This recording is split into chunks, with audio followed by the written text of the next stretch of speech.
আসসালামু আলাইকুম। আপনি সাদিয়া? ওয়ালাইকুম আসসালাম। জি, আমি সাদিয়া। ভাইয়া আপনার কথা বললো আপনার সাথে দেখা করতে, তাই আসলাম। আসলে আপনার সাথে কিছু জরুরি কথা বলা দরকার। এই মুহূর্তে আমার তেমন কিছুই নেই, চাকরি নেই, পড়াশোনা মাত্র শেষ হলো। সুতরাং বুঝতেই পারছেন বিয়ের জন্য যে একটা মানসিক প্রস্তুতি, তার কোনোটাই আমার নেই। আর আমি জানি ভাইয়া আপনাদের ফ্যামিলিকে অনেক পছন্দ করে, এই জন্যই ভাইয়া চাই যে আমি আপনাকে বিয়ে করি। জি, আমিও তো তাই চাই।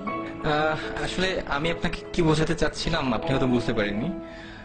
বাবা মা মারা যাওয়ার পর থেকে ভাইরা আমার দেখাশোনা করেছে বা এখনো করছে, কিন্তু এই কৃতজ্ঞতা স্বরূপ তো আমি আপনার মতো একজনের ভবিষ্যৎটাকে অন্ধকারে ঠেলে দিতে পারি না।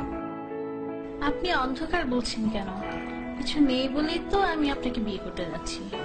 ধরুন আমি একজন টাকাওয়ালা কাউকে বিয়ে করলাম, কিন্তু বিয়ের পর দিন তো সে মারাও যেতে পারে, অথবা তার সব সম্পদ ধ্বংস হয়ে যেতে পারে। আমি তো টাকা, বাড়ি, গাড়ি এসব দেখে বিয়ে করতে চাই না। আমি চাই একজন ভালো মানুষ। তাছাড়া আজকালকার ছেলেদের যে অবস্থা, তারা যেভাবে চলাফেরা করে, এদের মধ্যে তো ভালো ছেলে পাওয়াটা খুবই মুশকিল। আমি যতটুকু জেনেছি আপনি একজন বিশ্বাসী মানুষ এবং প্র্যাকটিসিং মুসলিম। কিন্তু একটা ব্যাপার কি দেখেন, জীবনে চলতে টাকাটা অনেক বেশি জরুরি। আত্মীয় স্বজন কিংবা বন্ধু বান্ধব যেখানেই যান না কেন, অর্থ ছাড়া আপনি কোনো দাম পাবেন না।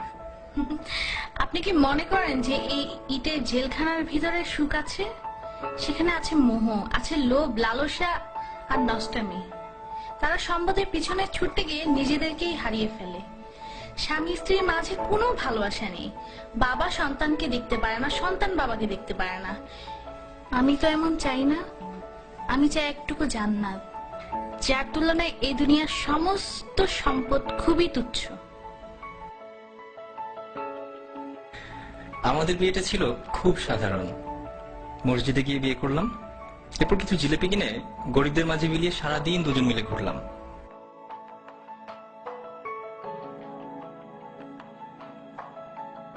আপনি জানতে চাইতে পারেন কি ছিল আমাদের মাঝে? কিছুই না, একটি শক্তিশালী বিশ্বাস মাত্র।